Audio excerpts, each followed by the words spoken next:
Hey there. We are working on some big projects this summer. So this week, we're bringing back a story from last year. Actually, a series condensed into one special episode. Here we go. A while ago, I heard a story that I just couldn't shake. It was about a guy named Cole Schmidtnecht. In 2024, Cole went to a Walgreens in Appleton, Wisconsin, where he lived, to refill the medication he used to control his asthma. He'd been taking it for years, and he expected to pay about $70. But according to a lawsuit filed by Cole's family, the pharmacy told him his insurance no longer covered the medicine. The price for him was going to be more than $500. He didn't have it, so he left without his medicine. And a few days later, he had a severe asthma attack, and after days on life support, he died. He was 22 years old. And of course, Cole is far from the only person to go without medicine because of the price tag. In a recent survey, 4 out of 10 people said that at some point in the past year, they hadn't taken their medicine as prescribed because of cost. Most people survive, but deciding between the medicine you need to be healthy and other necessities, it is not okay and way too common. We need systemic change. And in the meantime, we can definitely benefit from help navigating this chaotic, unfair landscape. Because Cole Schmidtnecht did not have to leave that pharmacy empty-handed. He didn't have to die. In their lawsuit, Cole's family says the pharmacist at Walgreens could have told him right then and there about comparable drugs that his insurance would have covered. That's the kind of information we all need. When the price of our medicine is more than we can really pay, what alternatives do we have? It turns out we have a lot of them. I mean, they're patches, workarounds, hacks. There's no telling which one, if any, is going to work in any particular situation. But as Cole's story makes painfully clear, we can't count on anybody to give us the information we need right when we need it. Everybody needs a playbook. So, last year, with your help, we produced one, a series of podcast episodes and newsletters. We started by asking you, how have you managed when your prescriptions get really expensive? And, of course, we heard from a lot of you who have faced this problem. We went to go pick up the prescription, and we were like, holy moly, that is so expensive. We've been given estimates of $30,000 a dose. The pharmacist would burst out laughing every time I showed up to pick up the prescription. And then you told us what you did next. Strategies you tried, the workarounds you found, and the moments when, sometimes, you actually won. A lot of these moves we already knew about, but some of them were new to us. And the truth is, a playbook, a collection of possible workarounds, isn't a solution. There may not be a great play for you in a given situation, and the best available play could still require more work and persistence and patience than is fair or right. But all of these strategies are worth knowing about and reviewing sometimes. So we are bringing back everything we learned in that series, the whole prescription drug playbook, in one episode today. You'll hear from folks who come at this from lots of different and sometimes honestly really surprising angles. First up, our story about a listener named Bob. Bob's journey is going to help us show you, well, the journey, how the trial and error works, the obstacles, and we'll show you the strategies Bob worked to get through those obstacles, including a tool he developed that we're going to share with you. And I've got help telling Bob's story. Our producer, Claire Davenport, did most of the reporting here. Hey, Claire. Hi, Dan. You're going to tell us Bob's story, and then at some points, we'll zoom out like tour guides, pointing out the big lessons. Yes, I'm super excited to get into it. Yeah, let's go. This is An Arm and a Leg, a show about why healthcare costs so freaking much and what we can maybe do about it. I'm Dan Weissman. I'm a reporter. I like a challenge. So the job we've chosen on this show is to take one of the most enraging, terrifying, depressing parts of American life and bring you something entertaining, empowering, and useful. All right, Claire, where are we going to start with Bob's story? First, let's meet Bob. He's got a very full house. Between me and my wife, we have 5 kids and 3 dogs and 2 cats and 2 lizards. Did you ever anticipate you'd be a dad to so many? Nobody plans to have this many kids, Claire. I like this guy. By the way, Bob asked us just to use his first name for privacy reasons, but we checked out his story. He sent us a lot of documents. So Bob's journey here begins in 2019, the first day of high school for his daughter, Mary. After she got home, he wanted to hear how it went, so we called her. We were talking, and I would say she's being a little spacey, but talking to a 14-year-old on a cell phone, right? And I'll never forget this. We were talking, and all of a sudden she said, the ceiling looks so funny. And then she was sort of gone. So at first he assumed Mary had just set the phone down, maybe to talk with one of her sisters. I text her mom and say, hey, I was talking to our oldest daughter, and she just sort of disappeared. Now she's not answering the phone. Can you go check on her? And I still get even choked up talking about this, but I get a text back in about 2 minutes saying she's unconscious. They end up calling an ambulance. Bob is scared. All kinds of thoughts are running through my mind in terms of what could possibly have happened here. Epilepsy was not one of them. Epilepsy. It's a condition that causes seizures. And Mary was having one while her dad was on the phone with her. Mary and her folks worked with a pediatric neurologist. They started trying out different medications and dosages. We were told we're going to figure out what the right medications are for her. This is going to be a process. And it was. It took years of trial and error. They had to experiment with different drug combinations. Finally, they landed on the right mix. That mix included a drug called clobazam. And that seemed to be the magic bullet. A magic bullet with a reasonable price tag. The 3 drugs she was on were well under $100 for all 3 of them together. And she went over a year without a seizure. And then I changed jobs. Which had an unexpected consequence, as Bob learned when it was time to refill Mary's prescription for clobazam. Bob was used to paying around $15. This time, the pharmacist comes out and says, hey, your clobazam's going to be $500.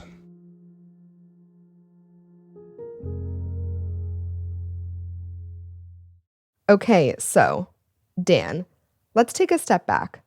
Bob changed jobs, and suddenly Mary's clobazam is $500. Because Bob's new job meant a new insurance plan for the family. And every insurance plan has its own list of how much you pay for which drugs, and which drugs they don't cover at all. That list is called the formulary. yeah, that list, that formulary, it's based in part on business deals that plans and drug makers hash out behind closed doors. So when you change jobs, change insurance, the difference between what's on one formulary and what's on the next, it can be Unpredictable at best. And even if you don't change jobs, your job may change your insurance plan. That happens a lot. And even if your insurance plan doesn't change, that plan's formulary can change from year to year. So, Claire, this seems like it's the first big lesson from Bob's story, like the first big obstacle. The deal can change on you. And, maybe in this new deal, your insurance says they were going to offer you another drug that they say is just as good, but it may not be just as good for you. That's a thing. Yeah, and it was definitely a thing for Bob and his daughter, Mary. Remember, they had spent years of trial and error finding the perfect regimen. Just switching to whatever random thing the insurance company approves, that is not on the table. So first, Bob thinks, hey, maybe there was just some kind of mistake here. New insurance company, right? Maybe the pharmacy got confused. So Bob calls his insurance just to ask, and they're like, oh, well, that medication is only covered for a certain type of epilepsy. Which isn't the type they think Mary has. They're not going to cover it. So now we've arrived at the point where Bob busts out his first big strategy, haggling with his insurance.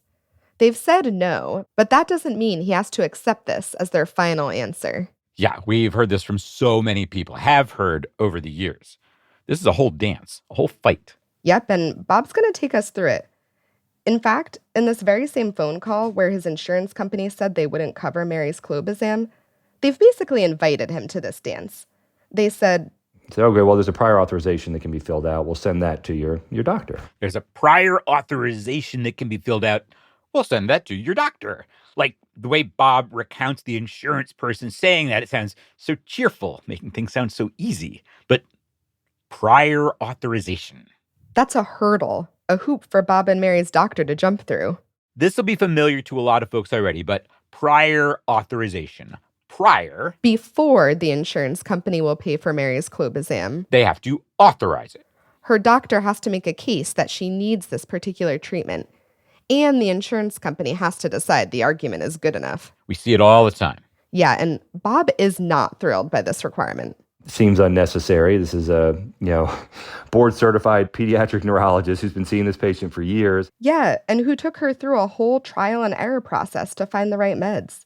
Because of Bob's confidentiality, his insurance company said they couldn't respond directly to his story. Fair enough.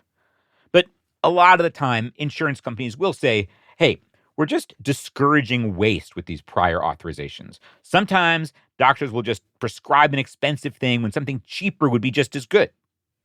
Okay. But a lot of patients say, like Bob would, in this case, my doctors and I had already done all this checking. Bob gets the form sent in, but now he's got another problem. The insurance company needs time to evaluate the prior authorization. And Mary needs her drugs right now. She starts to panic a little bit of like, hey, I need my medication. If I miss a couple of doses, I could have a seizure. That is a bad problem. Luckily, Bob found a way to get Mary's clobazam for less than $500 a week. We'll get into that a little later. But for now, just to note, it's lucky he found that workaround. Because when Bob calls to check on the prior authorization, PA for short, well, here's how he says the conversation went. Oh, yes, we got the PA information. It was denied. It was denied? Why was it denied? Oh, well, again, it looks like that it's only approved for this one particular type of epilepsy. Which was just what they'd said before. Bob gets ready to appeal. And he says, this is getting to him. When we talked, he mentioned a lesson from the show. I think you guys recommend this of like not losing your cool with the customer service people and the insurance companies. I mean, we do. Everybody says it really helps. And everybody knows it's not actually always possible. Here's what happened the next time Bob calls his insurance. They asked me, oh, how's your daughter doing? I just remember saying, like, she's terrified. She's going to be walking to class and have a seizure because she doesn't have the medication. And so don't give me this BS about how's my daughter doing. Bob seems like a pretty level-headed guy. And also, we've kind of withheld this until now, but Claire, you told me Bob actually works in healthcare. So he knows a little more about this world than most of us do. Insurance, appeals. He's got this advantage in terms of keeping his cool of not being in totally foreign terrain. Yep. And he says he recovered his cool pretty quickly. I pulled back when I realized what I was doing. Like, this isn't this person's fault. They're just probably reading a script. But this is kind of the lesson here. No matter what kind of advantages you have, this stuff is so frustrating. Anybody can lose their cool. The key, and maybe we should do a whole show about this, is recovering. Because you're going to have to get up and go again. Yeah, and we're just getting to the most frustrating part. Right. After more than a month and 2 rounds of appeals, Bob says Mary's clobazam finally gets approved. And this is the frustrating part because insurance will cover it now, but they tell him his share is going to be $150. Remember, Bob said under his old insurance, it used to only cost $15. So 10 times the price now, plus the price, of the other medication she's on. Yeah, all this waiting, all this fighting, everything, and it's still 10 times more than he used to pay under his old insurance. It's less bad. This insurance was originally going to make him pay more than $500. But yeah, not great. But Claire, this is not the end of Bob's story, right? Not even close. What this sparked us to do is to look at, okay, well, what are the other options? If it's not going to get approved, what are the other options? Yeah, and now he's going to work a whole different strategy, ignoring his insurance, because there can be better deals elsewhere. Bob starts with GoodRx. Lots of people know GoodRx. It's a website where you tell them what drug you need, and they'll show you deals, discounts at local pharmacies. which does not always work. I mean, saving 50% on a drug that costs $1,000 does not make it affordable. I mean, I know people who get mad when you mention GoodRx. And Bob had heard of it, but he didn't think it was for people like him who had insurance. This is going to sound crazy, but I almost thought of GoodRx as like Medicaid. I think I thought of it as like, oh, well, that's what you use if you don't have insurance. Interesting. Like, in one sense, it wasn't wrong. Like, when you use a GoodRx discount, you can't use your insurance too. But it turns out, even when you have insurance, GoodRx can be worth looking at. Yes, and here's what makes Bob's story stand out. The reason we wanted to really dig in. It's what he did next. Because he didn't just look at GoodRx. He started exploring a whole world of options. Actually, worlds. One is the world of sites like GoodRx. Yeah, I'm Googling sites like GoodRx. Here's Single Care, RX Saver, Buzz RX. Yep, and for any given drug, each of these sites may show you different prices. So now that he was looking at this world, he started mapping it out. I created this spreadsheet that had each of those options, the different medications, and then the different pharmacies, and where we could kind of get the best price for things. And once Bob started looking at this outside insurance world, he started exploring others, like cost-plus drugs. And what was really sort of eye-opening to me is they did so much better than our insurance company did.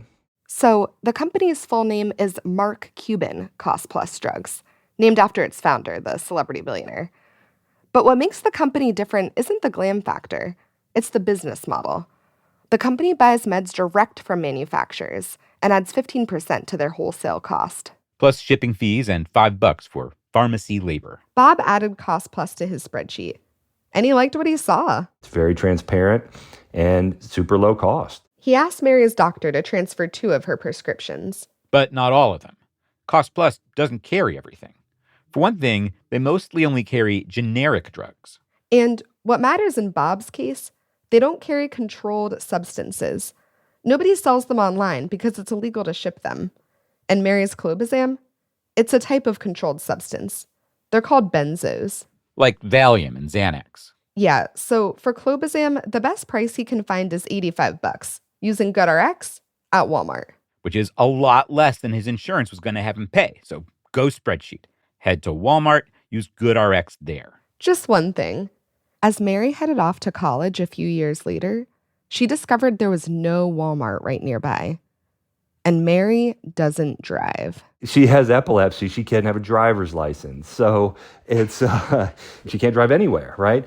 We had a Walmart near our house at home. I'm 2.5 hours away from her. And he says he made the drive. Dad of the decade. For all of this, Bob fought down the insurance companies, he shopped around, he made the spreadsheets, and he made a bunch of round trips to his daughter's college. Yeah, Bob rules. But he's not exactly happy about all of it. I pay an insurance company every month out of my paycheck for prescription drug benefit that I don't feel like I get, right? Like I'm having to go outside of that in order to get the medications that are nothing special. Like clobazam has been on the market since like the 70s. Yeah, fair. But he may be game to take the win on that Dad of the Decade award. I would say I did a magnificent job of, staying calm and hiding that stress from Mary. I assumed he was going to figure it out. Total confidence in me, right? I did.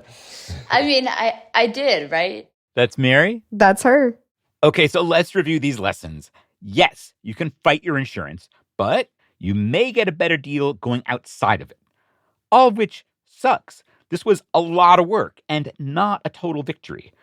But it's better than not knowing any of this. Yes.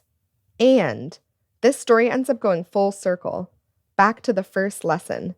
The deal can change on you, for worse or for better. Bob changed jobs again recently, so new insurance. And actually, it's good this time. Under Bob's new insurance, Mary's clobazam is back to $15, which she learned recently when she went to go pick it up. I was like, this is amazing. Definitely a weight lifted off my chest when I saw a 2-digit number. It was not like that a couple years ago. And it is reassuring to know, like, if I show up and it's, $150, there are places that would have a price I could actually afford. Now let's take that glass half full and add a little bit to it. Because in addition to their story, Bob gave us one more thing, his spreadsheet. And we've been adding to it. Yep. We got a template you can download. It's in the show notes for this episode, and it's in our first aid kit newsletter. And in addition to GoodRx and some similar sites and Cost Plus, we're adding lines where you can log prices from a world Bob didn't explore. I mean, he's just one guy. So one thing we're adding, ordering from pharmacies outside the US. Drug prices are lower basically everywhere else, and some pharmacies in Canada will ship to the US. To avoid shady internet stuff, a tool called Pharmacy Checker will steer you to ones that are above board. Another addition, manufacturer coupons. Sometimes, especially with brand name drugs, pharma companies offer coupons that can make drugs more affordable. Yeah, and there's a lot of caveats with those too. Claire, thank you so much. My pleasure. Just ahead, we're going to dive into some of the tips that really surprised us from folks who do this kind of thing for a living.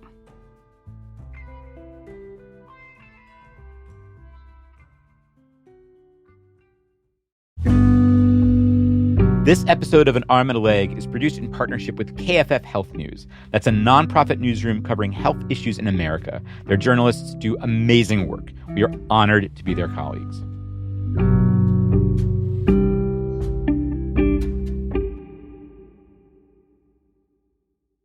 Okay, now on to tips from professionals.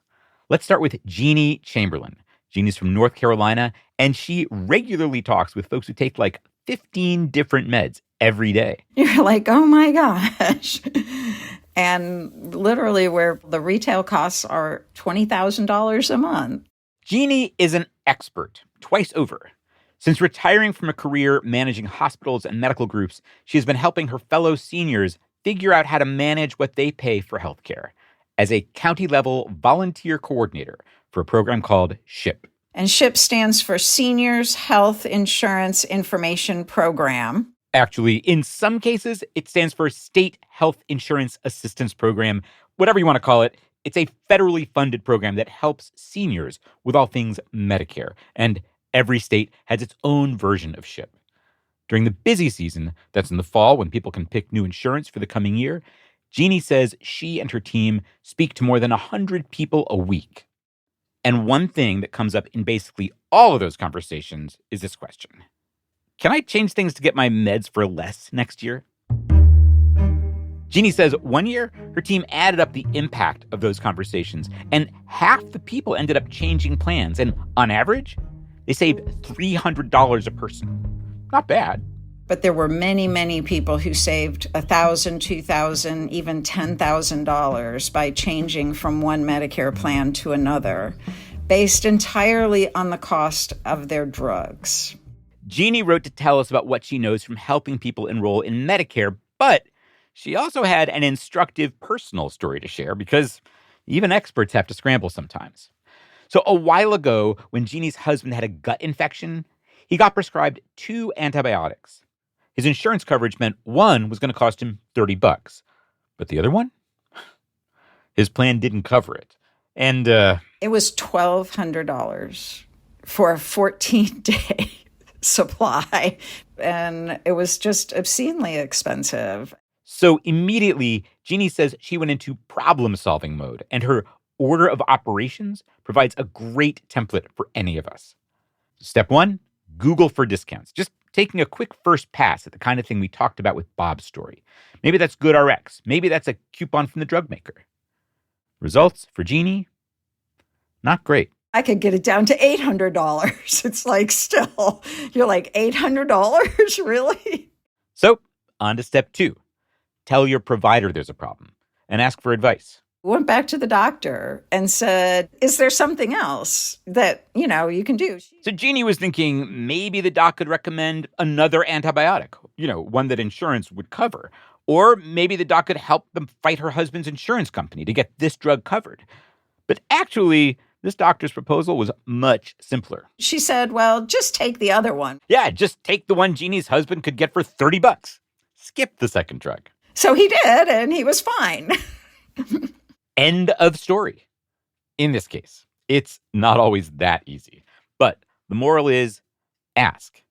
If your insurance covers a different drug, your doc can tell you if it's a good bet for you. And if not, well, we'll come back to other ways your doc could help. But right now, let's move on to the biggest, most valuable advice Jeannie gives to seniors and that applies to everybody, especially anybody with meds they're taking long-term, like blood pressure or cholesterol meds or whatever. And the advice is this: look ahead every year. In the fall, when it's time to sign up for next year's insurance plan, get a look at the formulary. That's that list Bob had to learn about the hard way. Which drugs your insurance will cover, how much they expect you to pay for them. So Bob changed jobs, new insurance, new formulary. But even if you don't change anything about your insurance could change their formulary. Jeannie sees it all the time with her seniors, like when their plans reboot at New Year's. When people come in January, and this happens every year, and say, I just went to the pharmacy and they want $300 for my medicine. And last month in December, it was $30. And these folks didn't plan to change anything about their insurance, but their insurance plan changed things on them and stopped covering a drug they'd been taking. And now they're getting charged sticker price. And Jeannie's like, man, I wish you'd have come to see us during the fall sign-up, open enrollment. We could have probably found a plan that covered that drug still. And look, it's true. Folks on Medicare tend to have more choices than the rest of us here. In Medicare, drug coverage is on its own separate plan. It's called Part D. And seniors in Jeannie's county, for instance, have more than a dozen plans to pick from. Now, if you get insurance from work and maybe there's just one plan, this thing of looking ahead is maybe even more important. So at some point, maybe a couple of months before the new year, you should get a chance to see that next year's formulary. Like when they're telling you you're covered for next year. And it could say, hey, your drug is going to be more expensive for you next year. And that's your cue to start problem solving right away. Get a plan in place before that new price kicks in. This is exactly the advice I wish somebody had given Cole Schmidtnecht. He showed up at Walgreens expecting to pay $70 for his asthma meds in January. But the formulary on his insurance had changed when the new year started. He had no warning those same meds would be $500, and he didn't know he had any alternatives. So Jeannie and other experts say, get that news early so you can get a plan going. Step 1, check. Can you find discounts online that make this drug affordable? Okay, cool. No? Time to get in touch with your provider's office. Start tapping their expertise. The provider normally has a lot of people with your condition and probably prescribes this medication a lot. And so if your insurance company says they've got some other drug you could take, one they'll pay for, your provider will know. Could that drug work for you?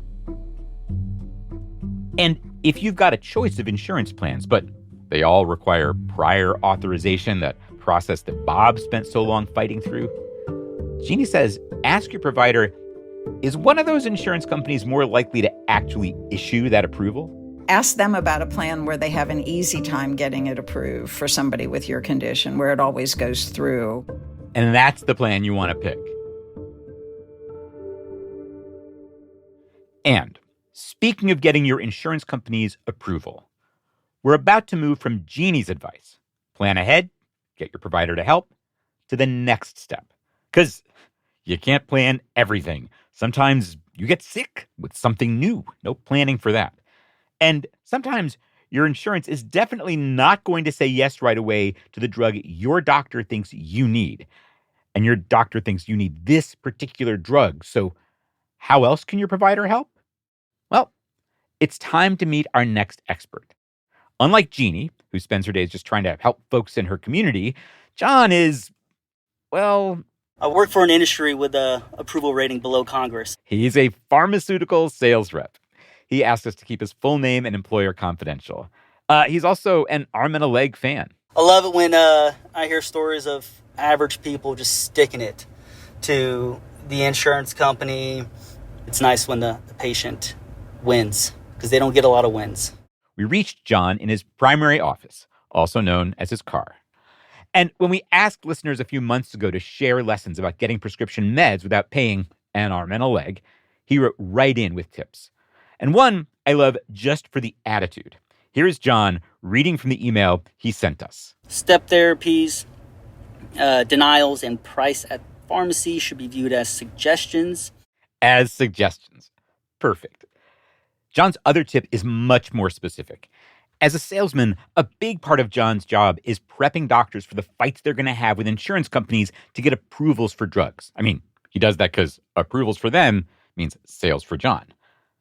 Of course, approvals take time. But one thing that, doesn't care about time is diseases. The disease of Crohn's or bipolar disorder, whatever, isn't like, look, I'll hold off on affecting you until this prior authorization is done. So here's John's advice. While you're fighting for that approval, pushing back on the insurance company's suggestion that you try something else, ask your provider if they can get free samples from the pharma company, from a rep like him. And the provider hopefully will say, yeah, let me call the rep and we'll leave some at the front for you. Actually, your provider may already have some on hand. A study from a few years ago found that 2/3 of primary care practices had closets of pharmaceutical samples, which, wow. So, let's address something big. Like John joked about as we introduced him, pharma sales reps are not generally looked upon as model citizens. The rap is, some of them use less than scrupulous tactics to encourage doctors to prescribe expensive drugs, even to patients who might not get extra benefit from a specific drug. Or, in the case of opioids, which got pushed really hard, might cause harm. And free samples are part of that process. So, some providers won't meet with sales reps at all. Some health systems don't allow any of their staff to meet with them.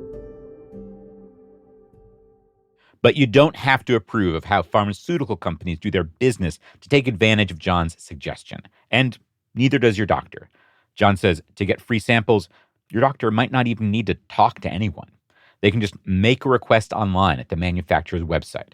John says it definitely happens.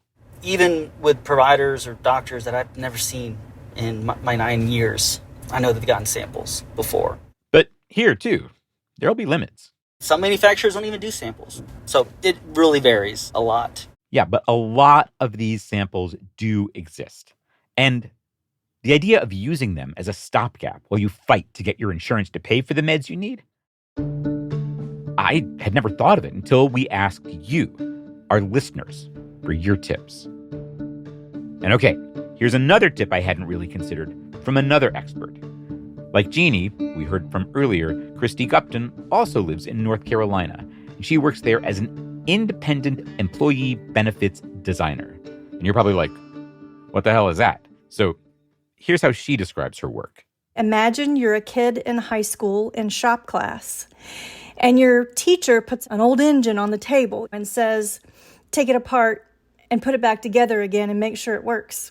Except here, the machine is a health benefit program for workers. And back to the shop class metaphor, Christy says she is the real gearhead in the room. By the time I put the engine back together, it works twice as good, but at half the cost. Christy says she does it by ditching expensive off-the-shelf parts, like standard insurance policies from big companies, for custom solutions. It is a whole thing and super interesting and worth going into. But for now, we'll just say she's got one big tip that some of us might be able to use to get access to meds at super low prices. And basically, it's this. Look for a community health center that offers a sliding scale. They can get drugs at extremely low prices through a federal program called 340B. How low? The drug Humira is one of the most prescribed drugs in America. And the list price is probably somewhere in the neighborhood of $5,000 a month. But a 340B covered entity could purchase it for a penny. So we checked, and actually, Humira's list price isn't $5,000. It's $7,000. But yes, a 340B clinic can get it for a penny. Now, they don't get every drug that cheap, but the Humira example suggests this 340B thing is worth knowing about. And before I get you too excited, it's also definitely not guaranteed to work for you. Partly because 340B is complicated in all kinds of ways. Like, Here's my colleague, Emily Pisacreta, asking Christy about it. Yeah, so help me understand what 340B is. I'll give you my best, only know enough to be dangerous answer. So after checking with some actual experts, here's what we think you need to know. A federal law from the 1990s, Section 340B of that law, basically requires drug makers to give some hospitals and health centers that serve low-income folks super-duper discounts on meds. Those discounts don't always get passed along to patients. The feds say hospitals and clinics can take a profit to subsidize their other work. But the rules say community health centers do need to make drugs affordable to people with lower incomes, specifically to people who make less than 2 times the federal poverty level. For 2025, that's just over $64,000 for a family of 4. Not a lot, but that's a lot of people. More than 28% of Americans qualify. And some clinics may have sliding scales for people with higher incomes than that. So there's a search tool. We've got a link wherever you're listening to this. Find a clinic in your area, call them, see what the deal is. One last thing to know. You've got to actually be a patient at the clinic in order to use this program. And actually, if you meet the income requirements, all of the clinic's services are going to be super subsidized. But if you don't want to engage too deeply with the clinic, like you don't want to switch over all your care to a new team, Christy says in her experience, you may not have to. It can be as loose as they just have a virtual visit with that patient. I mean, that's pretty simple. Again, We've got a link to the search tool for finding a health center near you, which, of course, near you? Well, not everyone's going to have that. Your mileage may vary, literally. But is it worth checking? Yeah, I think so.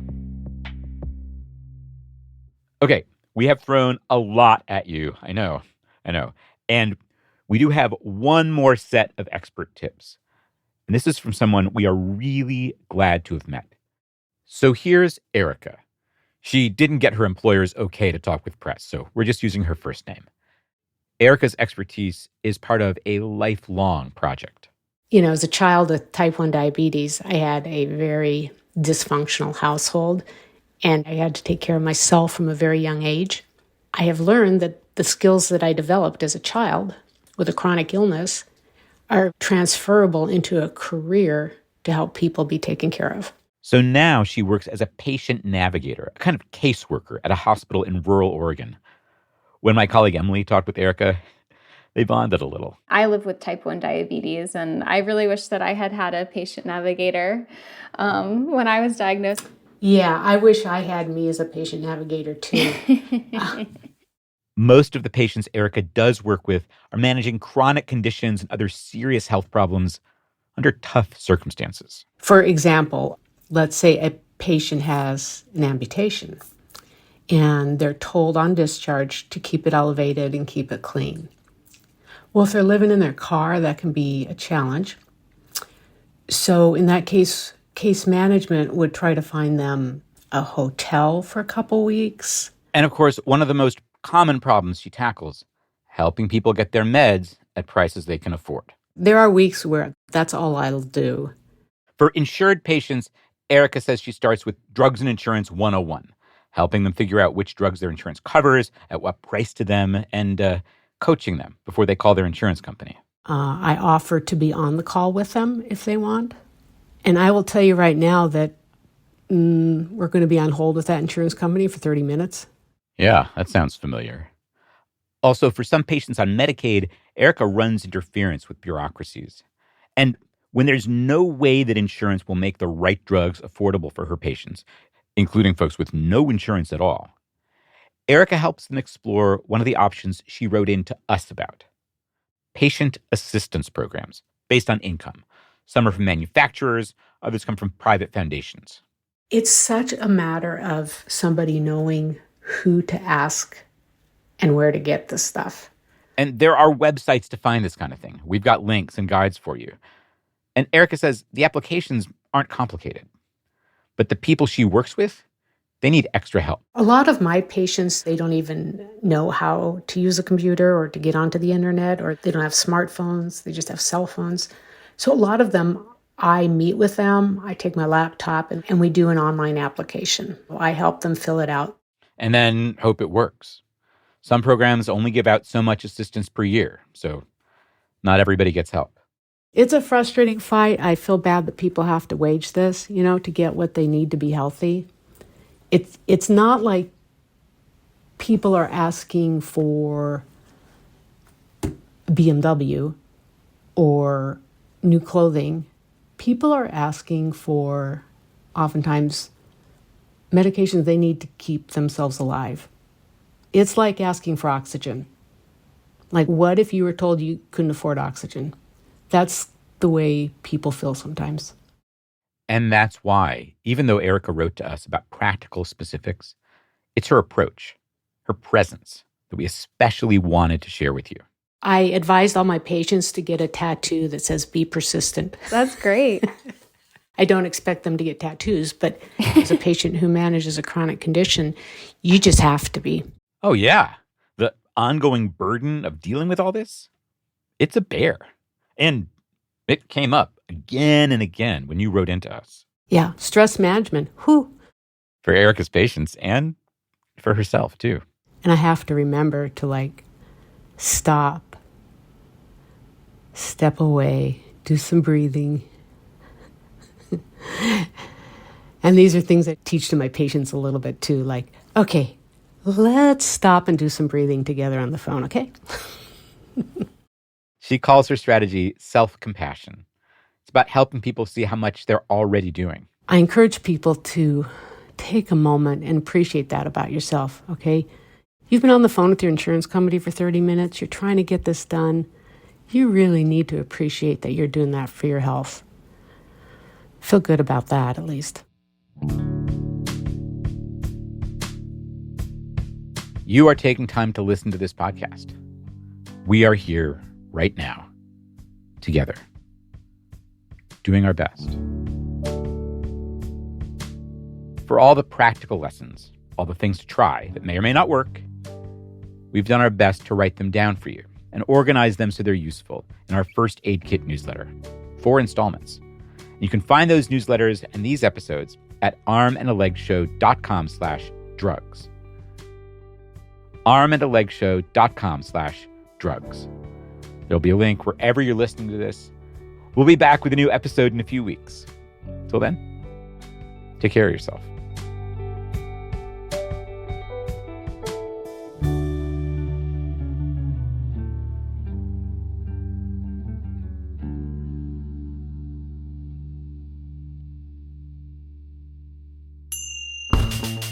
This episode of An Arm and a Leg was produced by Emily Pisacreta and Claire Davenport with help from me, Dan Weissman, and Lauren Gould, and edited by Ellen Weiss. Adam Raimunda is our audio wizard. Our music is by Dave Weiner and Blue Dot Sessions. Sarah Ballama is our operations manager. Bea Bosco is our consulting director of operations. An Arm and a Leg is produced in partnership with KFF Health News. That's a national newsroom producing in-depth journalism about health issues in America and a core program at KFF. It's an independent source of health policy research, polling, and journalism. Zach Dyer is senior audio producer at KFF Health News. He's editorial liaison to this show. An Arm and a Leg is distributed by KUOW, Seattle's NPR news station. And thanks to the Institute for Nonprofit News for serving as our fiscal sponsor. They allow us to accept tax-exempt donations. You can learn more about INN at inn.org. Finally, thank you to everybody who supports this show financially. You can join in anytime at armandalegshow.com/support.